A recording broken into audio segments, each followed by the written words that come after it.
Hey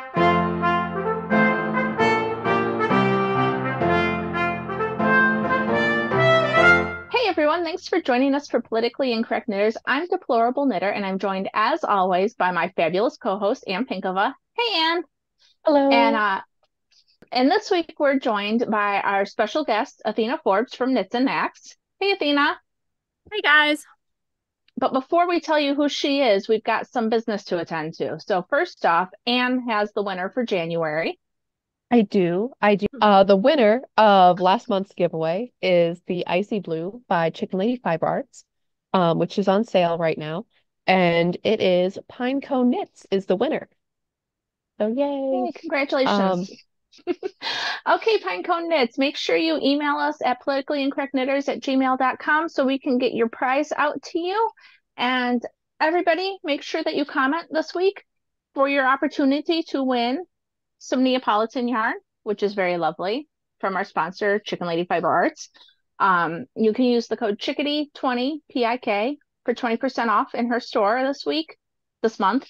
And check out her colorway of the month too, the Chickadee colorway, which is this lovely, delicate blend of grays. It's very pretty. very good. I still haven't checked it out. I'm a terrible, terrible person.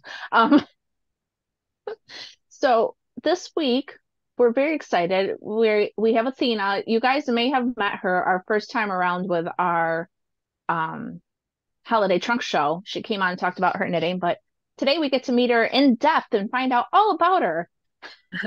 Yay. No pressure. Right. No, but seriously, tell our viewers who you are. How long have you been knitting? You design. Tell us how you got into it. Sure. I am Athena. I live in a small town in northern-ish Alberta. I have been knitting since I was pregnant with my second child, so that is about 14 years ago. My grandma taught me. So that was a nice experience before she passed to get her to teach me to knit. And it took off from there. We started our Knits and Knacks, doing custom orders for people, and then we'd have someone say, well, can you make me this hat? And there wouldn't be a pattern for it. So I thought, well, that doesn't look that hard. I guess I can make up a pattern for it. And then other knitters would say, oh, where's that pattern from? And I was like, oh, well, I guess I'm a designer now. And it kind of took off from there. So yeah, I live up here in Alberta with my husband, our 7 kids, 3 cats, a dog, a snake, and 11 chickens. Wow. It's good. It's fun. Yeah. So you're just a little busy. Just a little bit. Yep. Yeah. Knitting is my relaxed time after the kids go to bed. I say I'm not doing any more chores after they're asleep. It's my knitting time now. Yeah, that's awesome. And you said that you were doing custom orders. It sounded like you were doing it with someone else. Is it just you, or is there someone else that you do it with? I did start with my best friend Lisa at the time, but she's working full time now. So, Sure. but I do have another friend that is also knitting with me, Cindy. So it's good, but they're my emotional support when I need them to. What do you think of this pattern, and what do you guys think of this? So they're still around, and Lisa will come do markets with me and help out when she can still. Well, that's awesome. Yeah.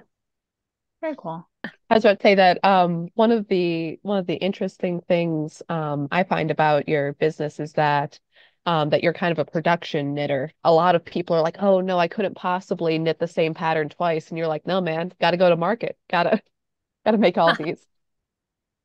Yeah, I guess I'm more of a process knitter than a project knitter because I don't mind just knitting whatever and getting it done. I've knit the same hat almost 100 times, and it'll sometimes get a little boring and I'll switch it up to something else. But yeah, I don't mind knitting the same thing over and over. I give you credit because that is not something that I am good at.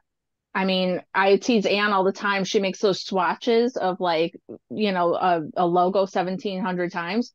I'd be like, dude, I'd do it maybe twice and I'd be done. That would be the end of it for me. Yeah, I definitely don't like ripping things out if I don't have to. Yeah, no, I'm definitely in the camp of let's budget if we can to make it work. Yeah, Like if it's just together, nobody's gonna ever notice. It's fine. So right.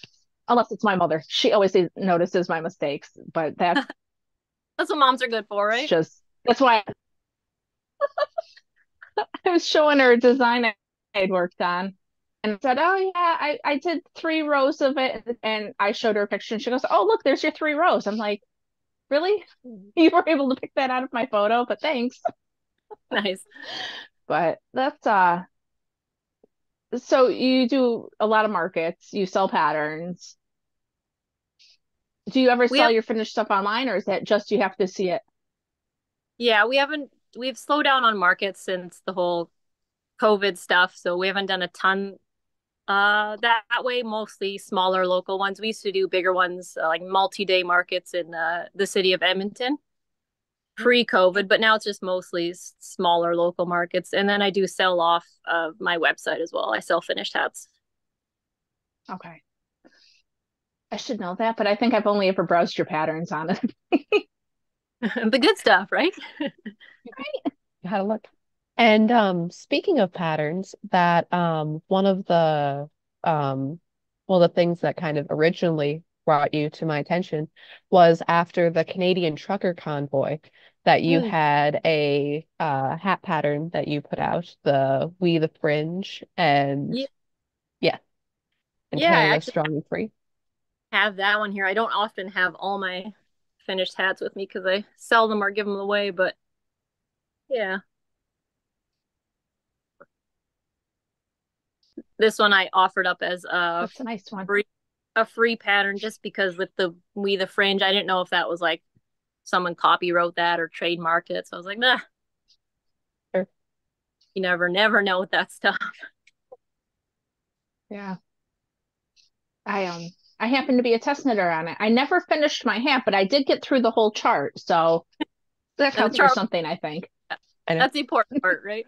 Yeah. It is. It is. I tested it too, but then my mom stole it, so I don't have it to show. So Mm, nice. Fun. Yeah, I was always quite vocal on Facebook on my personal page for medical freedoms. So Mhm. when that came about with COVID, I had no problem like speaking out on my Instagram. Well, I was iffy at first because of course I'm like I'm gonna lose followers, but at that point I didn't really care, and I'm past the point of caring what people think about me too, because I know who I am and I know where I stand, so it doesn't matter what others think, right? Opinions are like armpits. Everybody has one That's right. or two. Um, but yeah, once you get over that hump of being worried about what people think, it's easy to just keep going. People are like, Exactly. "Oh, I'm gonna get canceled." It's like, who cares? You can't get canceled if you don't care what they say. So go Exactly. on, Yeah. it's fine. And it's more likely you'll just find your people anyways that way too if you speak out. Yeah, And absolutely. did you get any backlash from that, or was it just yeah, whatever? Um, like not really many messages, more so just like I think I lost maybe 1,000 or two followers. I think I may have lost more during the whole Ravelry thing. So I lost some from that first, then the COVID thing. So Happens. I had posted how I only supported Ravelry, I think 80% because I had mentioned that, well, 20% of the people who voted for Trump were people of color. So I'm like, how can you guys say all the Trump supporters are white supremacists? And I even had a lady message me and I was like, so you're saying people of color are white supremacists? And she goes, well, yeah. I'm like, okay. Like, Right, that doesn't really make any sense, but all right. yeah, sure there. Yeah, that Ravelry thing brought out some of the people that should have stayed in the woodwork. They all came out. So was, I tried to have conversations. After a while, I was like, why am I doing this? It's just they don't make any sense. So it's like, No, move on. Um, no arguing. so you've always been into medical freedom. So are you like our friend from Two Sisters and Some Yarn who was like anti-vax before it was cool and stuff, or Yep, pretty much. My first child got her first set of shots like later than scheduled because they were pressuring me and pressuring me and pressuring me. So finally I was like, okay, I'll book them in, but after her I didn't get her anymore, and the rest of my kids are all not vaccinated. So, and I mean, I don't care if you do get your Mhm. kids vaccinated or whoever wants to, go ahead, just don't force me to. Right. Yeah. It's kind of like the conversation that we're all having now. If you want to live your life a certain way, super duper. Don't make my Yeah. kids do it. Well, don't make anybody's kids do it until they're old Yeah. enough, and leave us alone. Like, Yeah, exactly. but Yeah, and definitely after these last couple of years with seeing how, you know, medication has been pushed on people universally. Like, yeah, I don't trust any of you anymore. I'm just saying. Yep, sorry, bye. Yeah, we don't need that. I mean, after Fauci came out and said that like the 6 feet apart didn't do anything, and like they were just making stuff up as they went, and people were just happy to just follow along. Yeah. Well, I remember it I just thought leaked so. in England that you had the kind of cabinet ministers sitting around deciding for COVID.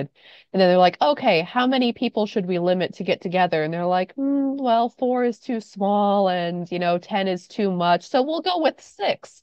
Was there any science with that? No. Everybody had to deal with the arbitrary rules of just 6 people. Rule of Yeah, they were 6. just pulling numbers out of their hat. And Yeah. I'm lucky we're pretty rural enough that it didn't really affect us at all, and we homeschooled to begin with. So our town, you didn't get funny looks if you didn't wear a mask, which was nice because I didn't wear one anywhere. Mm-hmm. So you must be in a less liberal portion of Canada then. Are you Yes. like Anne in the Midwest of Canada, where I'm in like the Quebec or Toronto here in New York? Like it's like, is that like what it's like? Yeah, probably. Yeah, definitely the rural portions are a lot more conservative. Once you get down to like in the big cities, mostly at Calgary and Edmonton, they're a lot more liberal.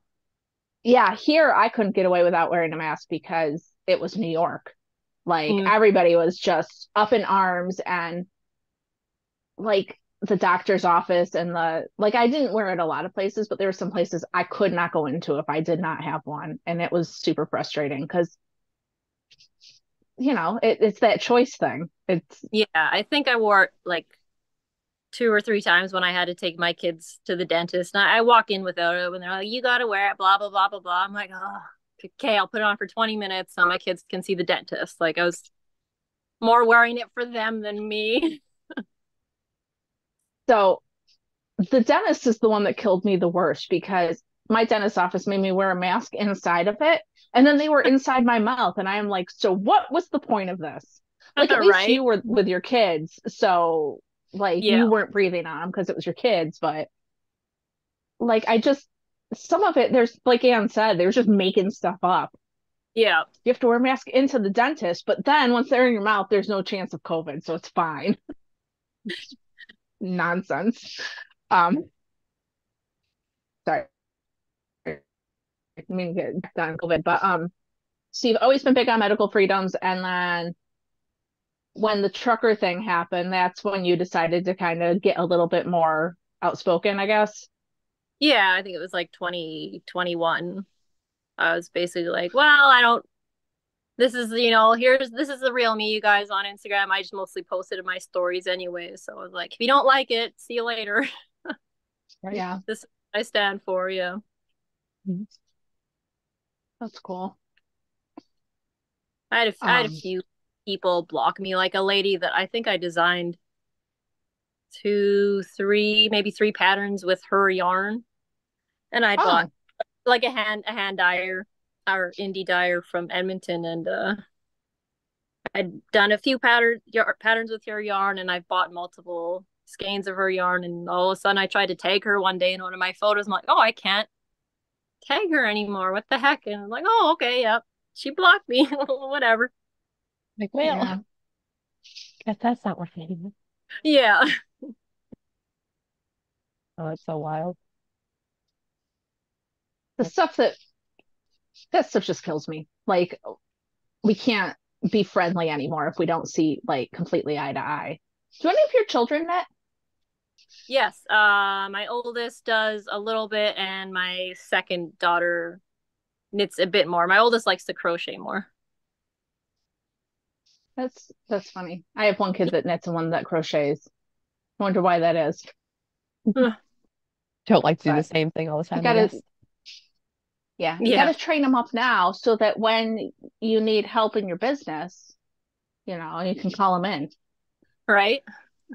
No, I remember when my youngest was or my oldest, sorry, was about 3 years old, and I had put my knitting needles down on my couch, and she picks them up, and she was pretending to knit, and she was knitting, and she goes, just a minute, just a minute. I'm like, that's what I say to her when she asks something when I'm knitting. I'll say, just a minute, just a minute. So I thought that was pretty cute. Aw. Yeah, that's Oh, funny. and I do you have more of your hat patterns to show off? I don't have any newer ones, I think, from at least not on me since the trunk show, I don't think. hmm Sure. Because I know that you do a lot of color work patterns, but Yes, also slouchy beanies and headbands. And I think I saw some socks when I was flipping through earlier. yeah, pretty much a little bit of everything. Hats are my jam though, like DK there. Hats and color work. Is it because you can get it done fairly easily when you've got kids and life? And I think that's Yeah, why I like them. They're kind of instant gratification. yes. Yeah, for sure. Yeah, And it's easy to put down and pick up again. yeah. I keep wondering if once my kids are bigger, if I'll get out of that phase and I'll be like, oh, I'm going to be Anne and I'm going to make a pair of socks every month and 8 sweaters and a quilt. And I don't know. Maybe someday. I can't Sweaters, imagine it. certainly. I have knit Hmm? myself a few I have knit myself a few sweaters, but I think like the last one it took me like 8 months, 10 months between other projects. So Mhm. they're long-term projects. Right. Yeah.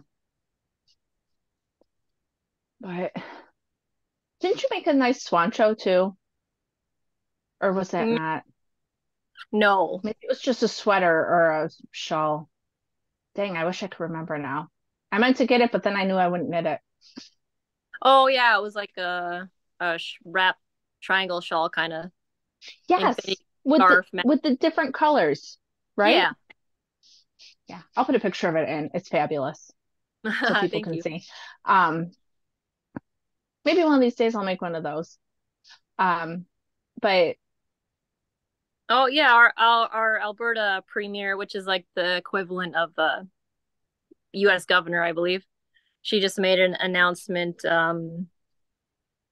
about supporting trans youth, but also at the same time she won't be letting anyone under 18 do any top or bottom surgeries, and anyone under 16 will not be allowed um hormone changing drugs, which is great. And she's standing up a lot more for parental rights. For example, in public schools, if a kid wanted to change their pronouns or change their names, the parents would have to be notified. Of course, that would be left to the teacher's discretion, I guess, but hopefully they would comply and let the parents know. Right. But yeah, it's definitely a step in the right direction. yeah, Definitely. the stuff that she was saying was really common sense, and Yeah. I don't know how you feel about it, but I don't agree with all of these kids transitioning. But she was saying things like, if a 16 or 17-year-old is mature enough, then we can have them start the drugs if the physician and the parents and a psychiatrist agree. That's common sense to me. Like, Yes.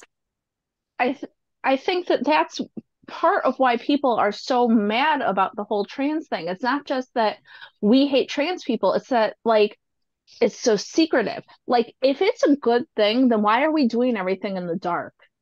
Right? Right. Like, bring it out into the light. Let's talk about it. Let's talk about why these kids want to do it. Let's make sure that it's a good choice, you Right. know? And she was also talking about competition between biological females and trans females, and saying that no, it's not fair because they are strong.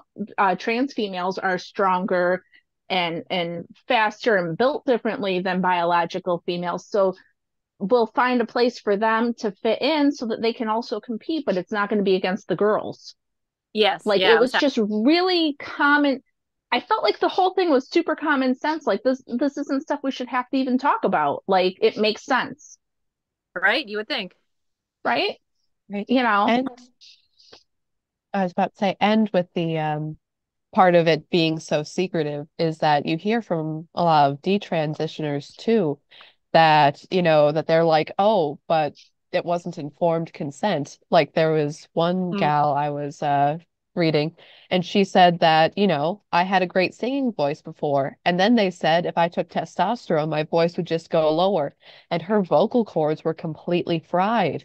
And she was, very upset about this. And just different things like that, where it's like, hey, if you have a medical procedure, it should be said what the side effects are up front. And I mean, other cases, we had, I believe it was in Wyoming recently, that it was a 13-year-old girl, and she was taken into the hospital because she said that she had drank some poisonous liquid trying to kill herself. Turns out that she hadn't. And then she said she was trans and taken away from her parents because the problem was then that the parents weren't affirming her. Like, I'm sorry if you have these, clearly there is something wrong. Like she is having some sort of an episode. If she's trying to kill herself, if she's doing this and she's doing that, and to then medicalize that with hormone treatment is just dangerous. And as I've said before, it's like, you know what? Don't sterilize the weird kids, okay? Nobody should be sterilized because they had some sort of episode at a young age.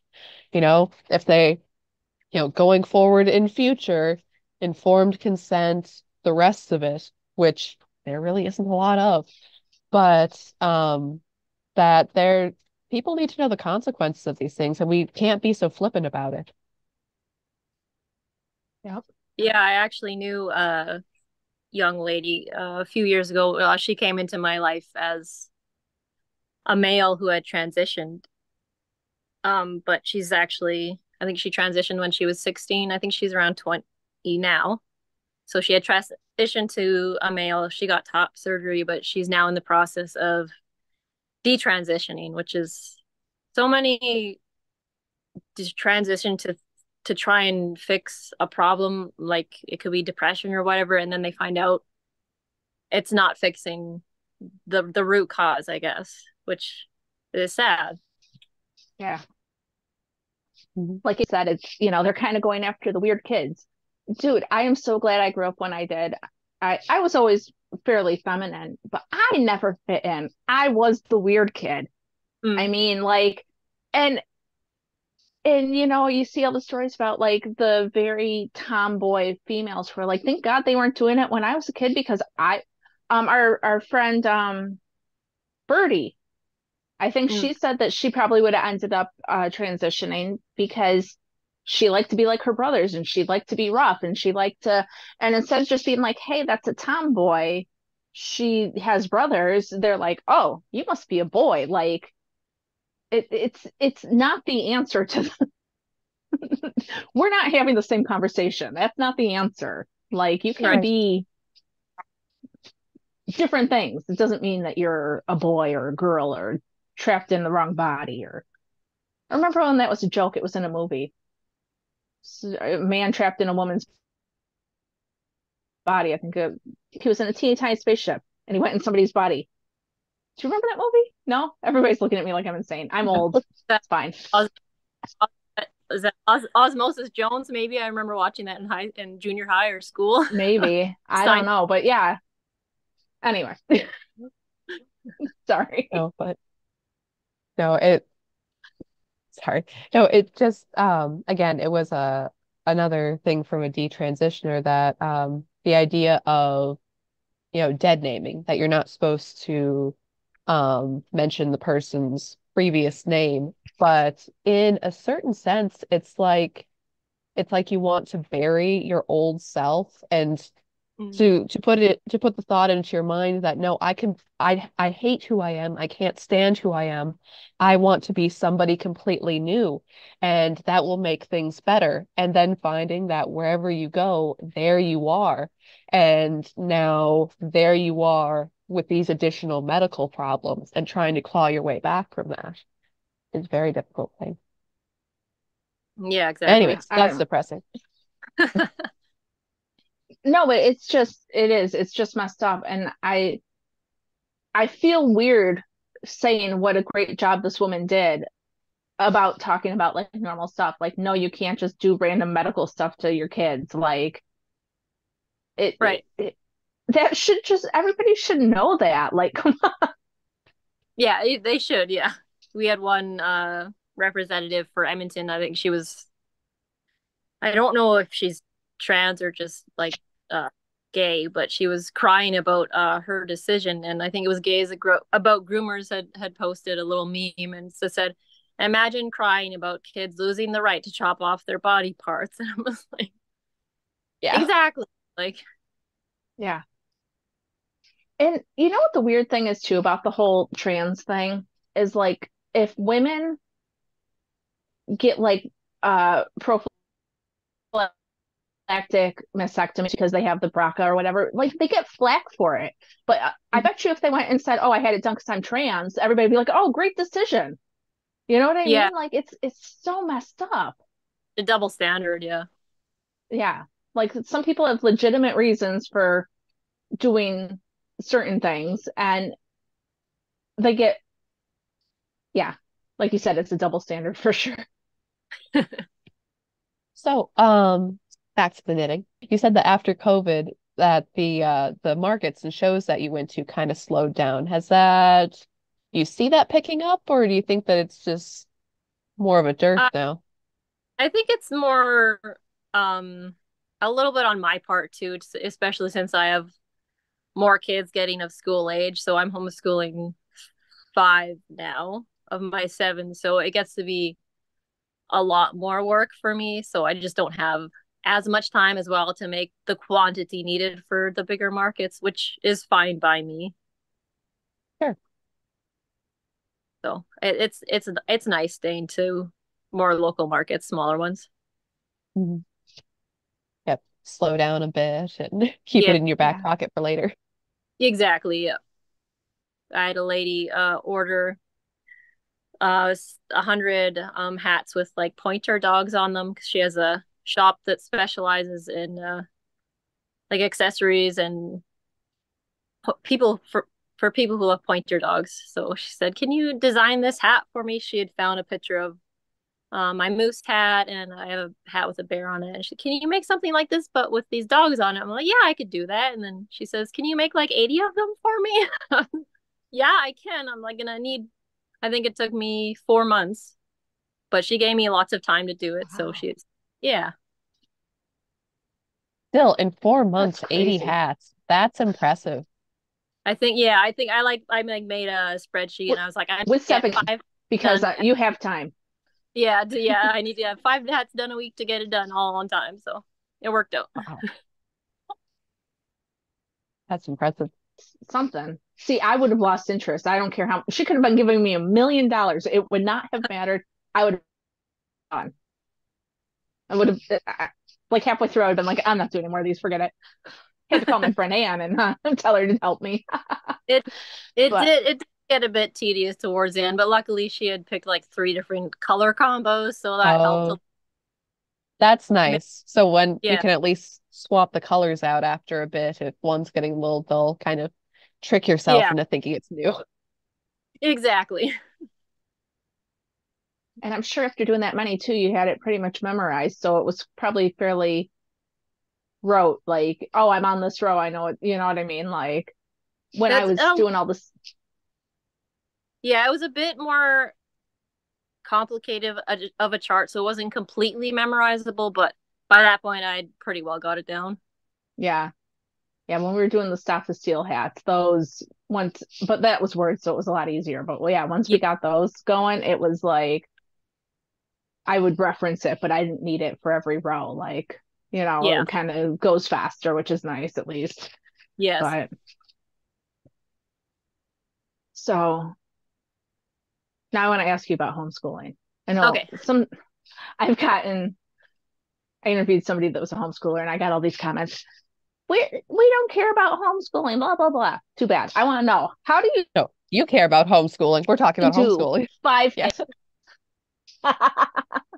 Like, how does that work? What kind of curriculum do you use? Do you use computer? Do you use like physical? Do you combine? So we're not following the Alberta curriculum at all, of course. So we're doing what's called a traditional homeschooling in Alberta, so you can basically teach what you want. I'm using a curriculum that's called, or it's from Ambleside Online, but none of it is online. Okay. It's Charlotte Mason based, so it's very like Oh, literature sure. heavy and like classic living books. So it's nice. Mhm. We'll get all the kids in the morning. We'll do like a morning basket where we do prayers and read the Bible, and I think we'll do like Canadian history during that time too. And then they'll break off and do their math. They have a Ambleside Online is so nice. They have like a weekly reading list of what needs to be done. So they'll just, you go read this and check it off, and they have to narrate or tell me back what they read. So it's it takes time, but it we get it done most of the time. Well, I'm just impressed because I've got two, and staying on track with us is like it's awful. But then again, I'm the short attention span person, so that's probably part of it. Um, We but it's definitely days. Our February has been a little lax and with our homeschooling, just because we've been so busy. So I think next month we're gonna get back into the swing of things, and we usually go throughout the summer, just because I feel like if we take like 2 weeks off for Christmas, trying to get them back in the routine is such a pain in the butt. So I try to continue throughout summer. So if we take a little off during the winter, it's not a big deal. mhm. Do you have to? How does it work in Canada? Like, I have to report saying this is what we've worked on. Is there stuff like that you have to do, or not so much? Yeah, it varies by province, but in Alberta with traditional homeschooling, we just have someone called a facilitator. They do a in-home visit twice a year, and it's just basically to make sure your kids are progressing, and you just tell them what you're doing, and they'll Hmm. mark it down. They report it to the government, and you have to register with a homeschool board in Alberta, and they'll give you $800. They'll reimburse you $800 per kid for supplies, so that's nice. Wow. Yeah. Everything here is out of pocket, and I have to write a lot of reports, which I'm not very good at because it's not my thing. But Oh, when it comes to like the year end visit, she's like, "Oh, fill out the celebration of learning form," it's called, just so they kind of have an idea of what they're learning. And I'm like, "Oh, I have to fill this out for 5 kids," and I usually wait till Man, the last minute to do it. yeah. right. Canada and their creepy names for things, the celebration of learning form. All I right. can't just say like, school form, education form. No, celebration. Yeah, that Well, reminds me that's of the land acknowledgements we have to do before every, like, we don't do it, but if we go to like the school we're really close to, they'll have their like Christmas concerts or any event, I think nowadays, where there's like a good crowd. You have to acknowledge that you're on native land before you start the whole thing, and I'm just like, I don't that's a whole other topic, but Um, that sounds interesting. yeah, Did you we just see the video out of Australia? I wish I could remember the tribe. But someone had put one of those virtue signaling plaques outside that, outside their home, saying, that we acknowledge that this was this native land. So like 8 people showed up on their door and said, "Oh, so we're staying at your house now. We are the native Australians and we're coming into their house." And they're like, no. And they're like, "But you put the sign up." Like, "I don't know who put up that sign. It's your house." Like, that's awesome. it was like this I sort missed of thing, that one, like, but that sounds "Well, funny. you can come in for tea, but nothing else. You can't stay here." Like they were Right. like they couldn't figure out how to get out of the situation.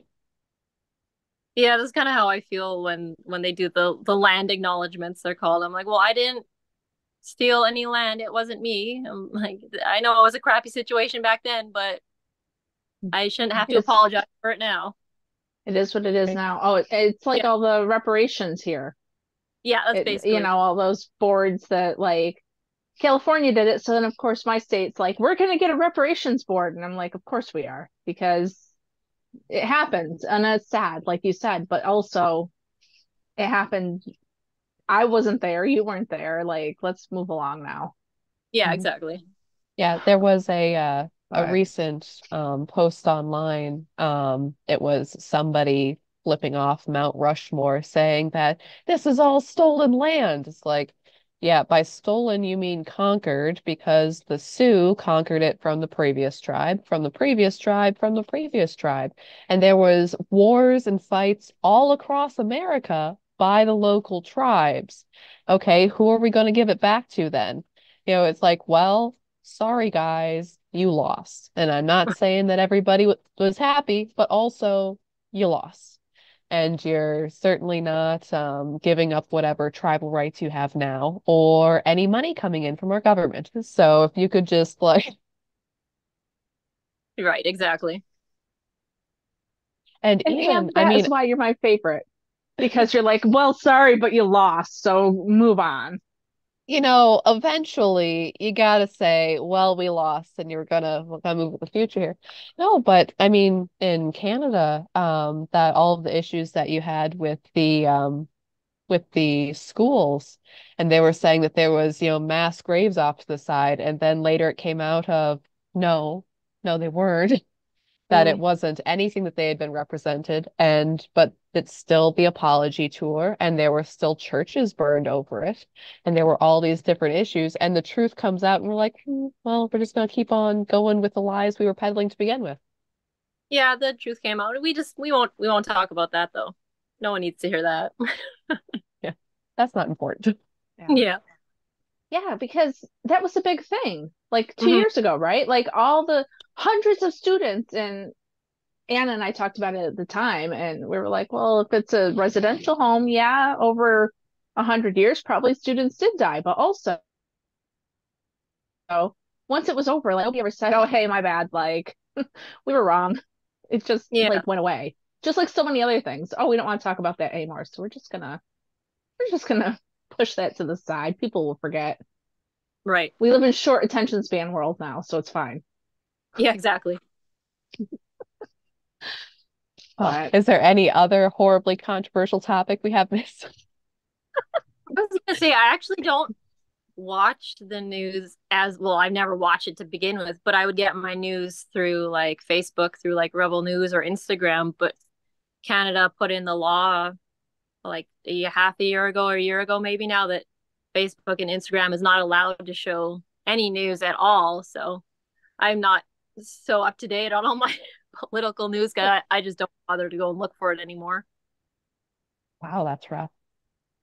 Yeah, so yeah, there's no more like news pages or anything on Instagram or channels. There's You have to go straight to their websites or like watch the normal regular TV to get the news. I just can't imagine. I mean, like, I don't get my news solely from there, but like if I see something I'm interested in, then I will go like find more information about it. But they just took it all away. Yeah, Is it's that crazy. was Yeah, that it because was of fake news? a law that Trudeau had made. I can't remember the exact one, but yeah, any news is basically not allowed on social media because it's social media. It's not for the news. I don't know. There was like some specific reason that he gave, of course, for it, but Mm-hmm. it's silly. Well, he'd hate for there to be another trucker convoy, which they could then say, oh, by the way, we were wrong for using the Emergency Act. Our bad, but not really. Right, exactly. Yeah, that because that was all over Facebook and Instagram when it happened, and I think that's what fueled a lot of it is and the support for the truckers was social media and the news reports coming off from that. So I that probably had something to do with the ban. I don't know. It Yeah, always, and that's another example of, oh, hey, we were wrong, but we're not going to talk about it because people will just forget. So it just got pushed to the side. Now there's just no news. There you go. Yeah, exactly. So is there anything that you want to talk about that we haven't hit on? Is there um anything you want to show us or You have kind of like a special announcement for your ooh, followers that have made it this far or watchers, viewers. And since you're posting it or you're gonna repost it, not repost, you'll upload it in a couple days, which I'll mhm, should on post Saturday? announcement on my Instagram by then. But we nice. are going to be expecting our eighth child in August. Oh, congratulations. Wow. Congratulations. Thank That's you. amazing. After three, I always tell everybody it's like, oh, what's one more? Add it to the See, I never pile. got to three. Two. I have two hands. I have two kids. I can keep track of them. Mm. Any more than that, it'd be chaos. I think the biggest transition was from 5 to 6 when we had to get the bigger vehicle. Mhm. Right. Well, But congratulations. That's wonderful. yeah, yeah, I'm excited. How old is your oldest? She'll be 16 in April. Okay. So they're all So they're all pretty 2 years apart ish. I was gonna say it's about one every 2 years. So that's Yeah. that's cool. Yeah. Didn't plan it that way, it just happens. Right. No, that's cool Well, you though. gotta fight back against the death cultists somehow. That's right. Ooh, I hit my stitch marker. I just remembered watching your last show. You guys did the knitting stitch challenge. I don't know what you're calling Yeah. it. Oh, on the How knitting many boards? stitches in a Yeah. minute? I don't know that we want to time you. You seem like you're kind of on the fast side. You might beat Tabitha and then she'll have to come and find you. I think. Oh, I don't know. Well, you could just edit this portion out if I beat her, right? Yeah. Well, feel free. I mean, I can get a minute timer and we can put you on the leaderboard Sure. if you want to. Hang on. Yeah. Fun. And go. Okay. Okay, so while Athena does her time challenge, I'm just going to show you guys this Neapolitan yarn from Chicken Lady Fiber Arts. It's pink and brown and vanilla. It's cream inspired. So make sure you check her out. Use the code Chickadee20 PIK for 20% Yep, off. Chickadee 20 PIK. And check her out Yes, because she's and awesome anyway. she is. And our winner from last month is Pinecone Knits with the lovely icy blue. So remember to message us and we can get that out to you. Yep. And how's that timer going? We're on 14 seconds. 13, Wow. 12, A minute is very long when you're waiting for it. 9, 8, 7, 6. I'm making her nervous now. 5, 4, 3, 2, and there we go. We're done. Okay. Let's count. I was going to Alrighty. say Washington State is close to Alberta. If you beat Tabitha, she might have to come and see what's going on over there. I know. It is close, yeah. I know. I have to I have all the numbers down in my notebook, but not on that board, so I'll have to go and update it. You better do it, Anne. I know. What's my deal? 61, 62, 63. Wow. 63. You didn't beat her, but you were pretty close. Wow. You won't come for me. So you got second though. Oh, She's nice. at 68. So you beat my time. Oh, fun. Nice. What was yours, Sam? Mine was 59. So that's Wow. pretty awesome. I'm way down in the 30s. I'm a slow knitter, but that's fine. I figured if you made 80 hats in 4 months, you had to be pretty quick. Yeah. That's how At it's that gotta point, be. just the sheer muscle memory has to kick in. Yeah, exactly. But awesome. Well, on that note, our second prize winner, Athena from Knits and Knacks. Thanks for joining. And go ahead Athena? go ahead and check her out. It is Knits and Knacks on Instagram. Is it also Knits and Knacks on Facebook? On Facebook, I'm under my like hat selling business name, which is K Originals. I don't post as much there though. Okay, and then it's cozyhappyheads.com for Yes. for your regular website where you have your patterns and your hats. Yep. Awesome. Very cool. Well, thanks for coming on today. All right. Yeah, no problem. Thanks for having me, guys. All right, and we'll see the rest of you guys on Tuesday for Knitting Wars. Right? All right. See you then. All right, bye guys.